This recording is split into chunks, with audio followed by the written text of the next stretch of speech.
अमित कुमार आप सभी का स्वागत करता हूं मान नेट जेआरएफ चैनल पे। साथियों, पीएचडी एडमिशन निकल के आई है एक सेंट्रल इंस्टीट्यूट से। यहां पर जिनका भी एडमिशन हो जाएगा कम से कम 37,000 फेलोशिप पर मंथ सभी को मिलेगा अगर एडमिशन यहां पर आपको मिल जाता है। और एग्जाम यहां नहीं, डायरेक्टली इंटरव्यू आपका होगा।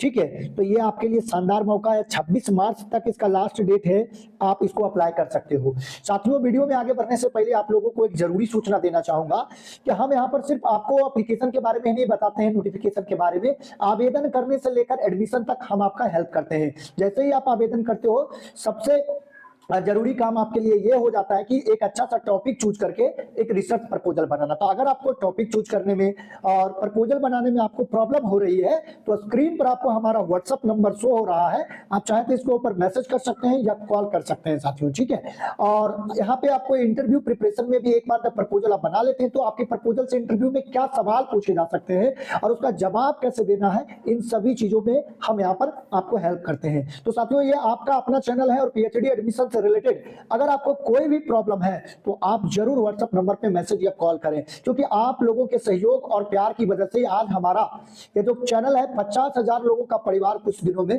हो जाएगा। तो ये आप लोगों के सहयोग और प्यार के बिना संभव नहीं था। तो बेहिचक आपको कोई भी प्रॉब्लम है पीएचडी एडमिशन को लेके आप कॉल करिए। एक एक करके हम सारा डिटेल देख लेते हैं। देखिए, इंपॉर्टेंट डेट है कि यहाँ 26 मार्च तक आपको अप्लाई कर देना है और ऑनलाइन एप्लीकेशन है।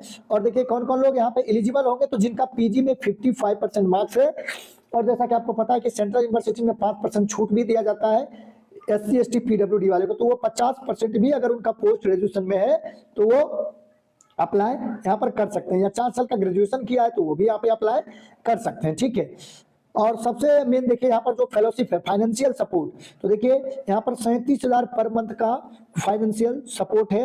ए से लेकर एफ तक टर्म एंड कंडीशन दिया गया कि अगर ए से लेकर एफ में कोई एक भी क्वालिफिकेशन अगर है तो आपको ये फेलोशिप मिल जाएगा। अब देख लेते हैं क्या। देखिए, ए में है कि पीजी का डिग्री होना चाहिए आपके पास, जैसे बीटेक या बीटेक या बीई इन सब में, या एमटेक या नेट या गेट क्वालिफाई होना चाहिए। ठीक है, पीजी की डिग्री क्या है, प्रोफेशनल सब्जेक्ट में होना चाहिए, बीटेक या एमटेक होना चाहिए, बीटेक एमटेक, और या तो नेट या तो गेट। दूसरा है कि बीटेक होना चाहिए आपको सेंट्रली, मतलब किसी भी सेंट्रल इंस्टीट्यूट से अगर आपने बीटेक किया है तब भी आपको ये फेलोशिप मिल जाएगा, केंद्रीय संस्थान से अगर आपने किया है। ठीक है, या एमएससी या एमए आपने किसी आईआईटी से किया है। ठीक है, आईआईटी से एमए भी होता है, बहुत लोगों को जानकारी नहीं होती इकोनॉमिक्स में। ठीक है, अलग अलग सब्जेक्ट में, तो अगर एमएससी भी आईआईटी से होता है, तो अगर किसी आईआईटी से आपने एमएससी या एमए किया है तब भी यहाँ पर आपको 37,000 फेलोशिप मिल जाएगा। ठीक है, और यहाँ पर अगर आपने इंडियन इंस्टीट्यूट ऑफ साइंस से अगर आपने बीएस किया है तब भी आपको फेलोशिप यहाँ पर मिल जाएगा। ठीक है, और या बीएस या एमएस किया है आईआईएसईआर से तब भी आपको यहाँ पर फेलोशिप मिल जाएगा। ठीक है, तो इस तरीके से यहाँ पर दिया हुआ है।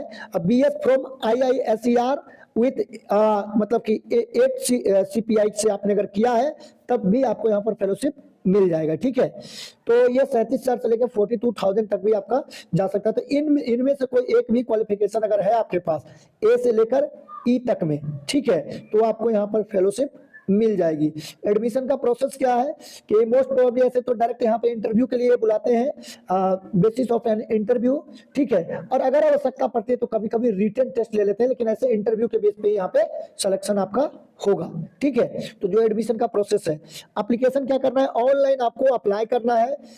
एससी एसटी पीडब्ल्यूडी को फीस यहाँ पे 150 रुपए है, और जनरल कैटेगरी वाले को 300 रुपए फीस यहाँ पे अप्लाई करने का लग रहा है। अप्लाई करने का जो डेट है वो 26 मार्च है। ठीक है, अब यहाँ पर देखिए कौन कौन सा सब्जेक्ट है आपका, तो यहाँ पे अप्लाई कर सकते हैं। जैसे आर्ट साइंस में है, इलेक्ट्रिकल इंजीनियरिंग में, हमारे ज्यादातर स्टूडेंट ह्यूमैनिटीज और सोशल साइंस के, इसलिए इसका भी ले लिया है हमने डिटेल में। ठीक है, इंडियन राइटिंग में इंग्लिश में कर सकते हैं, इंग्लिश लिटरेचर में history of north east India, modern period, history of food, religion, caste, ये सबसे कर सकते हैं। डेवलपमेंट स्टडीज में कर सकते हैं। ठीक है, आर्कियोलॉजी में कर सकते हैं, एजुकेशन में कर सकते हैं, एजुकेशन टेक्नोलॉजी में। ठीक है, साइकोनिक कॉन्टिनेंटल फिलोसफी में कर सकते हैं। इस तरीके से देखिए इतना सारा ऑप्शन है आपका आर्ट्स एंड ह्यूमैनिटीज में। फिर मटेरियल इंजीनियरिंग है, मैथमेटिक्स है, मैकेनिकल इंजीनियरिंग है, फिजिक्स में है, तो ये सारा रिसर्च एरिया है। Biological science, chemical engineering, chemistry, civil engineering, computer science, earth science, electrical science, material engineering, mathematics, तो ये सारा रिसर्च एरिया है, इन सभी में आप कर सकते हैं। ये जो निकल के आया है किस सेंट्रल इंस्टीट्यूट से, तो आईआईटी गांधीनगर से आया है। ठीक है, आईआईटी से अगर आप पीएचडी कर लेते हैं तो आप जॉब का आपको इंतजार नहीं, आप जॉब देने वाले हो जाते हैं, जॉब ढूंढने वाले नहीं, जॉब देने वाले। इतनी अच्छी पीएचडी होती है, इतना अच्छा इंफ्रास्ट्रक्चर है। ठीक है, तो यहाँ पर तो ज्यादातर शर्तें ये रखी गई है कि टेक्निकल होना चाहिए, टेक्निकल बीटेक, किसी भी बीटेक और एमटेक कहीं से भी, या तो नेट या गेट होना चाहिए। और बहुत सारा आईआईएम और आईआईटी में ऐसा भी है कि सिर्फ मतलब किसी भी यूनिवर्सिटी से अगर आप बीएससी हैं और आपके पास नेट का स्कोर है तभी कर पाते हैं। इसमें